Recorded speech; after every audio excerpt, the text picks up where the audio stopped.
दोस्तों, अगर बुध गुरु के किसी नक्षत्र में बैठ जाए, अब गुरु के नक्षत्र जो है वो पहला नक्षत्र पुनर्वासु है, दूसरा नक्षत्र विशाखा है और तीसरा नक्षत्र पूर्व भाद्रपद है। तो अगर गुरु के नक्षत्र में बुध बैठ जाए तो गुरु मैक्रो फाइनेंस देखता है, मैनेजमेंट देखता है, लॉ देखता है।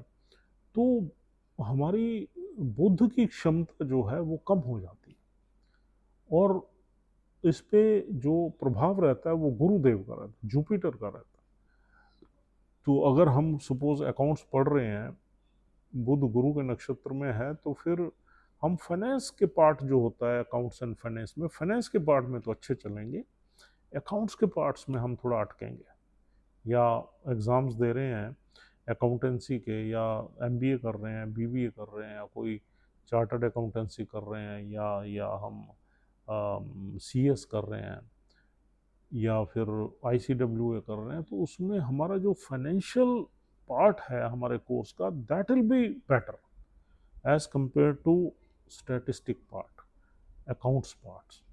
तो इस तरीके से अगर जुपिटर बुध के नक्षत्र में बैठ जाए, ज्येष्ठा में बैठ जाए, या बुध के दूसरे आश्लेषा नक्षत्र में बुध का, रेवती भी बुध का, इस इन तीनों में आश्लेषा सबसे खराब है।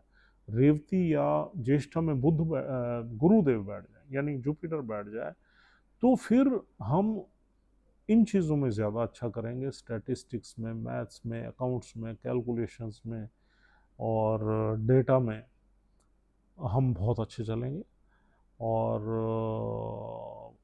फाइनेंस पार्ट में थोड़े से हम स्लो हो जाएंगे, यानी कि थ्योरी में थोड़ा स्लो हो जाएंगे और इसमें हम मैथमेटिक्स में हम तेज़ हो जाएंगे। तो जिस प्लैनेट की भी दशा चल रही होती है, उस दशा से आप इन चीज़ों का पता लगा सकते हैं कि कौन से आपके पेपर्स क्लियर होंगे। आपके अंदर बुध की क्षमता ज़्यादा है या गुरु की है? गुरु तो फाइनेंस की तरफ ज़्यादा आपको तेज़ कर देगा और बुध आपको अकाउंट्स और मैथमेटिक्स ये की तरफ ज़्यादा तेज़ कर देगा।